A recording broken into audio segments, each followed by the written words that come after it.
Okay, muling nagbabalik ang White Mesa, no? Alam nyo na kahit saan podcast. Nandito kami ngayon saan tayo ngayon, boss? Dito kami sa Hacks sa Macau. So yun, nandito kami ngayon sa Haksa Beach, sa barbecue spot, no? So ang dami rin nagre-request dito sa comment section na umispot naman dito sa Haksa. So ito na, napagbigyan na yung request nyo. Nandito kami ngayon sa Haksa Beach. Nga pala, pakilala muna tayo isa-isa. Ako, kilala nyo na ako dito ng White Mesa. Ikaw muna, tol. Kilala ka. Ako nga pala si James, katrabaho ni White Mesa. Nasa mo kay Kuya Tyron. Ako nga pala si Tyron, from Caribbean.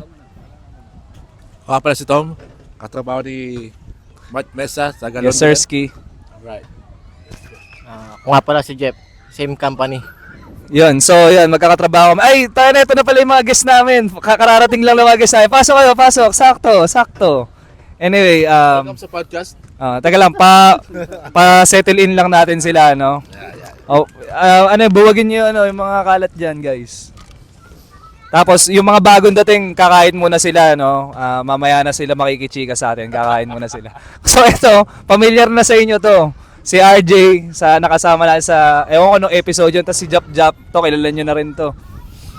Baga sila yung mga nakasama ko sa ewan ko nung episode yun.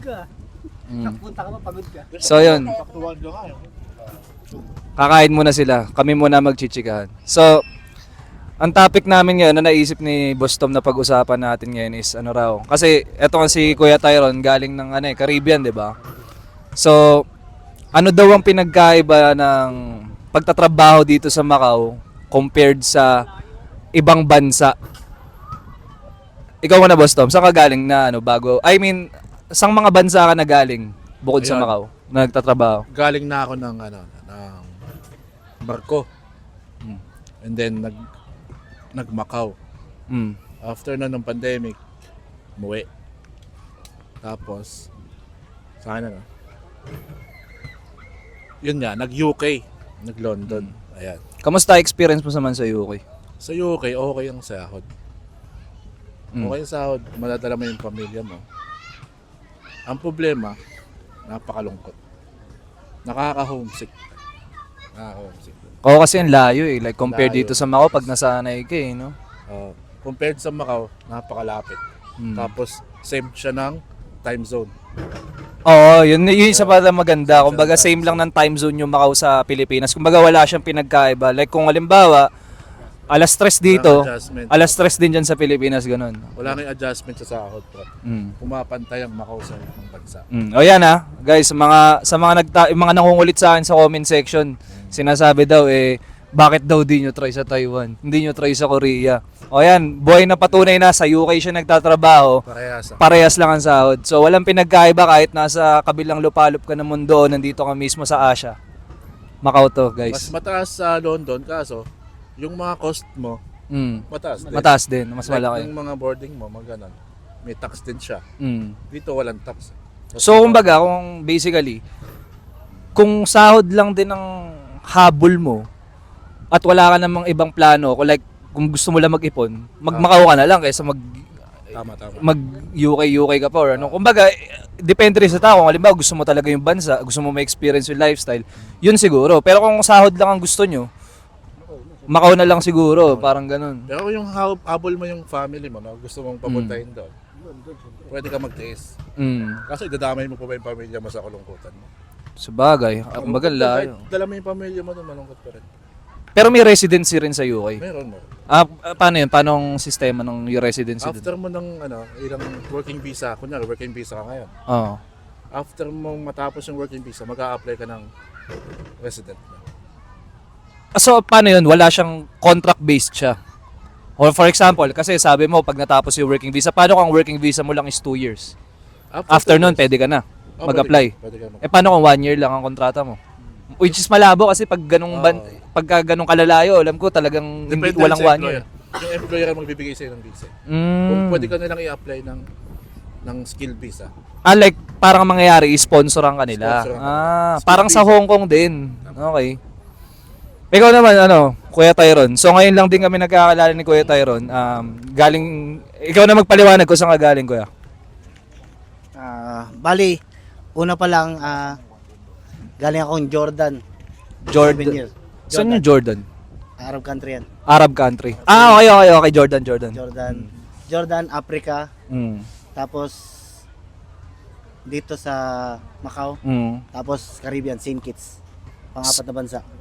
Pero yung, alam, bihira ako makarinig ng ng Pinoy na galing ng Africa. Yun muna nga kwento mo sa amin. Ano experience, di ba? Bihira yung ganun Pinoy na galing ng, kumbaga nag OFW ka sa Africa no. Sige nga, explain mo sa amin like briefly lang.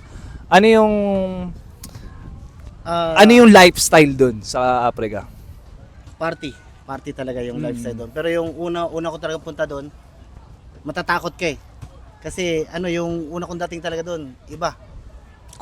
Iba kasi yung Parang, kultura iba sobrang kultura. baliktad sa kultura Oo, natin eh. Tsaka madilim pa siya dahil hindi pa siya yung dinidevelop pa lang yung country Okay. una kong dating doon.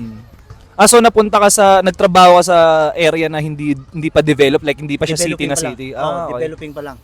Pero nung na-develop siya, maganda siya. Mm. Ngayon, kagaya ngayon, develop Anong na. taon to? Anong taon Ano to? siya, 2013. Ang tagal na rin. 2013. Tapos anong taon ka nagmakaw? 2018. 2013 hanggang 2017 ako doon. 4 years. 4 years and 3 months. Kamusta naman sahod sa Africa? Okay, maganda sahod sa Africa. Mm. Sa Macau, kung tutusin, halos parehas lang siya. Yun nga lang, yung diferensya nga lang nung layo rin talaga. Malayo lang siya. Pero yearly naman ako ang noon, Mm. vacation ko, yearly vacation. Tapos ang annual leave nyo nun, ang annual leave nyo nun ilang araw? 1 month. 1 month. Depende sa'yo. Iipunin mo yung mga leave mo. Kunyari, may mga vacation leave, kaya mga holiday. Kung hindi mo gagamitin, pwede mong gamitin sa isang... Pinapayagan kayo na kunin ng buo? Kuha ng buo. Kasi sa atin hindi. No? Umabot ako ng 45 days. 45 days. Ano ka lang 2 weeks lang eh. So, Naka 60 days pa nga ako bakasyon eh. utang na sarap 60 no. days. So, pagka nagtrabaho, pagbalik mo, so... Refresh na 10 ka months, na. 10 months na lang yung trabaho mo dahil magbabakasyon ka ulit na. Exactly. Maganda nga rin. Kumbaga hindi ka rin, kahit kumbaga, kasi mahal ang ticket doon, panigurado. Pero sagot naman ng company. Ay, maganda. At least yung bakasyon mo. Dito kasi guys, sa Macau, sa mga makakapanood dito na OFW rin dito sa Macau, no? Alam naman natin lahat na yung leave natin, yung plane ticket, hindi sagot ng company. Kumbaga, sarili nating yun eh. Pero yung maganda sa Africa naman, kung sa mga gusto mag-try sa Africa, hindi naman lahat, no? Naswerte ka lang. Depende sa kumpanya. Kasi nasa hotel ako din nun eh. So yun, sagot ng company yung plane ticket niya pag magbabakasyon siya. Nasa Kempinski Hotel. Yung sa Caribbean naman. Sa Caribbean naman, bali napunta naman ako dyan dahil ni-repair lang yung kasama ko dati sa Jordan. Yung kasama mo naman sa Jordan. Sa Jordan, ni-repair ako doon para magtrabaho. Kasi kailangan daw nila. Ano to? Barko or Ano siya? Island. Parang island? beach club. Land-based ka, hindi ka sea-based. Okay. Land-based. Okay naman siya sa una, pero boring. Boring. Kasi Ah, kasi 'di ba nakikita ko minsan sa Caribbean parang sarap din ng island life, di ba? Party life. Ganun na talaga. Pagkatapos parang Thursday, Friday, tsaka Saturday yan, mga party. Sa bagay mapapagod ka rin sa ganung buhay. Pero pagka ganung buhay, ganun lang lagi. Walang iba eh. Walang iba. So parang magsasawa ka. Yung sahod naman doon. Ang sahod doon sa dito, ako head chef ako doon, pero yung sahod ko parang dito na rin eh. Parehas lang like CDP. CDP ka nun CDP dito. ako dito, pero yung sahod ko doon. Pero hindi siya parehas kung tutuusin kasi head chef na siya doon eh. So dapat mas malaki dito. Kumpara sa Dito pa Caribbean. rin, Oo. Tapos doon, ako pa sumagot ng ticket ko nung umuwi ako, kaya hindi na ako bumalik doon. Kasi ang dami naniniwala na halimbawa, for example lang sa steward, maraming din naniniwala na pumapalo ng 70. Mga 70, di ba? Sa peso, 90. Wala naniniwala sa amin na hindi naman sa mga tropa namin steward sila. Wala akong masamang, alam nila yan, mga tropa namin sila, wala kaming masamang tinapay sa mga steward. Pero compared mo sa Pilipinas, ang daming din naniniwala na no offense, ang nababasa ko sa comment section, hindi naman totoo yun, naghugas ka ng plato, 70, totoo ba yun? Ito na lang, paliwanag mo. Hindi ako, galing ako graphic artist eh. Sa computer yung trabaho ko dati sa Saudi. Nag-Saudi ka? Oo. Yun naman muna paliwanag mo pala. Kamusta sahuran sa Saudi compared Hindi dito? doon, mababa talaga sa Saudi. Ang gusto ko lang doon, yung trabaho ko syempre, hayahaya ko din. Kasi yun talaga yung... Nakaupo lang ako eh. Pero yun talaga ang mo? Yun talaga yung ever talent ko since? talaga. Gusto ko lang yung talent eh. No? IT guy ka pala. Hindi, mga computer naman. Pero ikaw, ma-attest mo ba na kalokohan yung sinasabi namin na ganun yung sahod ng steward dito? Kasi ako, ganun na yung ginawa ko eh. Roughly lang, bigyan mo sila ng number. Magkano sinasahod mo as a Ay, steward? mga 90. Oh, 90. Oh, ba, galing na sa steward mismo yan, ha? Oh, ikaw, tol. Paliwanag mo naman sa kanila kung paano ang sistema ng kitaan dito. Compared sa Pinas. Actually, wala namang ibang napuntahan na bansa kundi ito lang Macau. Oh, yun nga. Compared mo compare siya ko lang sa sa Pilipinas. Pinas, Siyempre, oh. ang layo. Mm. Sobrang layo talaga. Nung nasa Pilipinas ka, anong work mo sa Pilipinas? Naging server ako dun. Ah, sa FNB ka din. Waiter ako, FNB. Mm. So, So, nga lang, siyempre, mababa sahod. Minimum wage. Anong taon yung minimum wage mo? Siguro, inabot ko nun 412? nasa mga 500 pesos. Ang mataas na. Kasi ako nung unang nagtrabaho sa Pilipinas, na-try ko, parang 482. 482 yung minimum. Saka siyempre sa Pinas, alam mo naman, OT-way talaga dun. Oo, yun nga, OTTY OTTY. talaga dun. Walang, dito Pag kasi, umuwi ka dun ng mga sakto, parang ang sama mo na. Totoo dito yun, kasi guys, automatic, kumbaga, yung OT talaga, bayad talaga kahit di namin basta laging papalo ng 1 hour. Yun, bayad yun. Pero kumbaga, yung 30 minutes, wala na, hindi na namin kino-consider na OT. Kumbaga, na yun parte na ng trabaho yun Saka siyempre kasi Oo, pag LOVE na lang, nag-abroad ka kasi, minsan kahit ito yung work experience mo sa Pilipinas, kung ito yung in-offer sa'yo sa ibang bansa at maganda naman yung offer, tatanggapin mo naman Oh, sa talaga. bagay. Lalo na, Oo, eh. 'di ba? Anong Mamimili ka pa ba? Siyempre practical tayo. Tsaka sa totoo lang, kahit sabihin yung ganun, hindi naman sa mas magaan pa rin yung trabaho dito Totoo naman. kaysa sa Pilipinas. 'Di ba? Pagdating pa lang sa management, malayo din talaga. Kumbaga, Dito talaga 8 hours is 8 hours talaga. tsaka sa Pilipinas talagang lagari. Puta ka na, pati likod mo, lala. Taka magkakakalyo ka hindi ka rin makakaipon. Dito kasi, yung 8 mo talagang, kumbaga nasa nasa sa tao rin kung paano ka magtatrabaho. Pero yung, Pagbagyo pa. Pagbagyo. Ito na experience ko dito Nung bagyo. Biruin mo ang OT simula nang nag-duty ka, kahit kahit hindi ka nagtatrabaho ka ng 8 oras para habang nasa hotel ka, bayad. basta, kumbaga, yun yung tinatawag namin typhoon allowance. So, Yan yung nagustuhan ko rin dito. kumbaga, bukod pa yung bayad mo ng 8 oras nung araw na yun. Tapos iba pa yung pagka nasaktuhan ka nang nagtatrabaho ka ng may bagyo. Oo. So parang may bonus pa na yun. Tapos depende rin sa, kumbaga, sa signal yun. Dito kasi, TB8 at saka TB10. TB8, kumbaga ang tawag namin is T8 tsaka T10. Sa atin parang signal number 1, 2, 3, 4, 'di ba? Hanggang 4. So dito ang parang katumbas ng T8 is parang signal number 3. Ang 4 is T10, parang ganun. So dito iba pa yung bayad nun pagka nag T10 na, tapos nasa trabaho, naka-standby ka. yung sinahod mo siguro nung araw na yun, sasahurin mo ng kalahating buwan, parang ganung kabigat. Wala kang ginagawa, di ba? Wala kang ginagawa. Pagkatapos ng duty mo ng 8 oras, gala-gala ka doon, pwede ka manood ng sine. Oh, exactly. Kung merong sine Kasi, sa hotel. kasi hindi kami pwedeng lumabas nun ng company. So yung iba, ganun nga ginagawa pag naka-standby, maglilibot-libot sa hotel, papasyal-pasyal pagtapos ng shift. So yun nga, kumbaga, dito, ang dami rin nagsasabi kasi na parang ang boring daw sa Macau. Pero hindi, like hahanap ka lang din ng trip mo. Like ito, itong ginagawa namin, kumbaga ito, biglaan to. Na nag-barbecue lang kami. Magagawa sa video list Etong podcast na to, lagi lang ako ready. Lagi lang ako may tripod tsaka mic na dala. Pero wala kaming plano mag-podcast. Nagulat nga kami. Ito kasing mga to, nabanggit lang na, ito yung nagpa-podcast sa blah blah blah. So, why not? Kumbaga, di ba, coconut, nandito na rin kami. So, yun, maiba tayo. Kung halimbawa, kung anong may advice nyo na lang, like, for example, sa mga, let's say sa mga fresh grad na gustong mag-abroad, anong ma-advise mo, Kuya Tyron, like, kung mamimili ka ng bansa, ano yung mga dapat nilang alamin kung gusto nila mag-abroad, OFW? Kung gusto niya mag-OFW. Siguro bigyan mo lang sila ng tatlong pointers na dapat nilang alamin kung gusto nila mag-abroad. Kung mag-ano ka, tiyaga, tiis at saka tiyaga, tiis at saka alamin mo lahat. Parang pag-aralan mo lahat. Dahil tsaka lista mo dahil magagamit mo yan. Nga pala, Kuya Tyron, ano palang type of work mo? Ako, Japanese ako. Anong Japanese? Sushi chef. Si Kuya Tyron is chef rin. So, ayan, ano yung sinasabi mo kanina? Yung tiyaga. Tiyaga. Basta pag Tiis. magtiyaga ka lang, tiis. Tapos pag-aralan mo.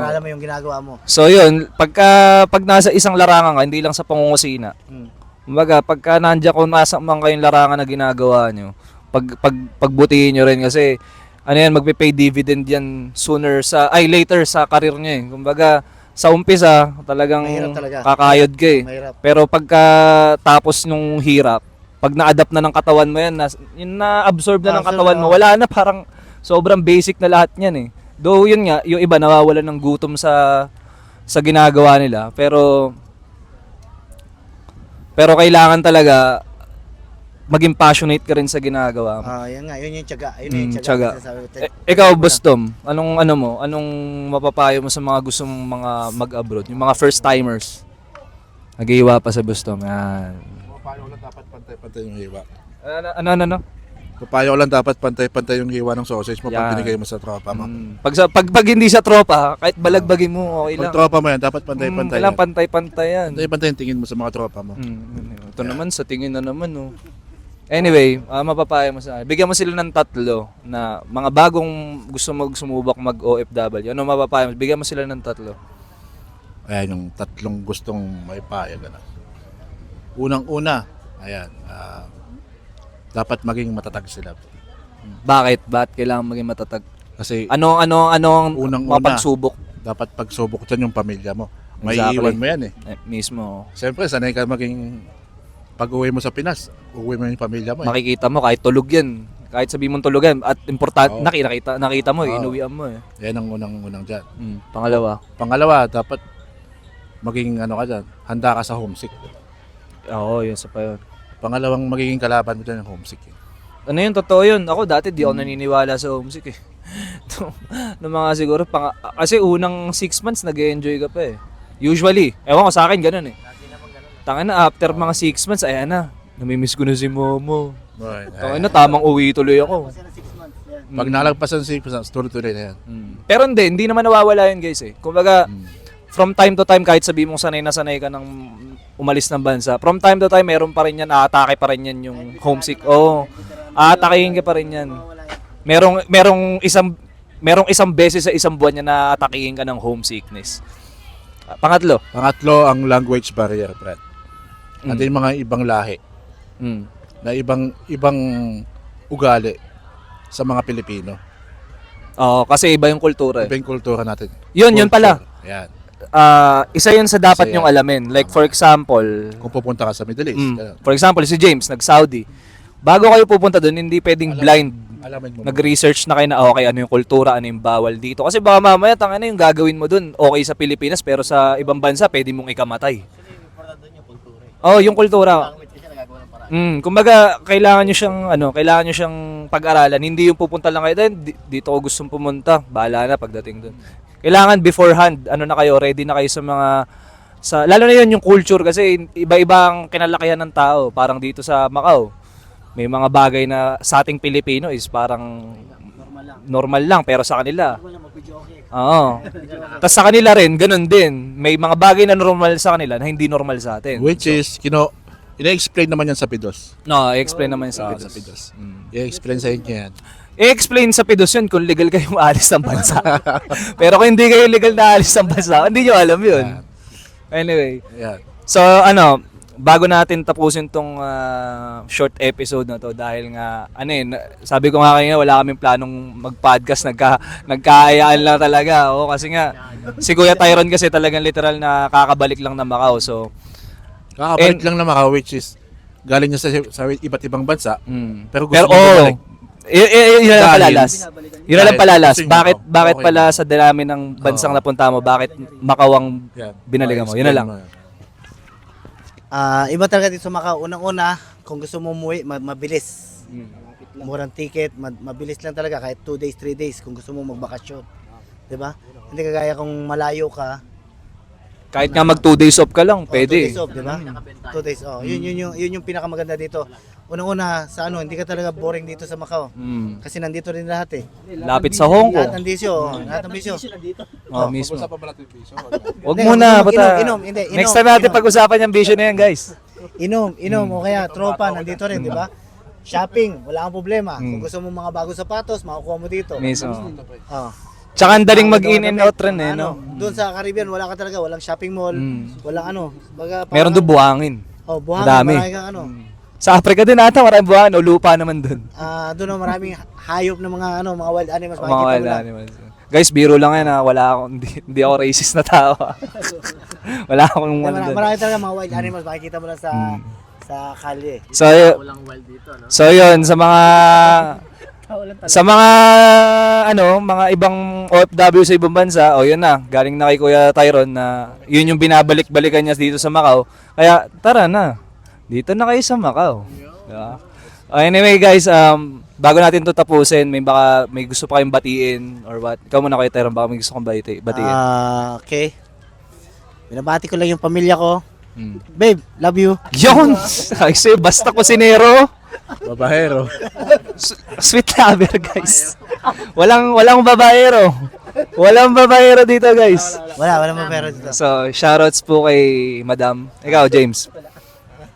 Batiin, pamilya mo. Hindi, yung pamilya ko lang siyempre. Yan. Ikaw, Bostom. Shoutout sa mga anak ko, dalawa. Ayan, yun lang yung priority yung dalawang anak.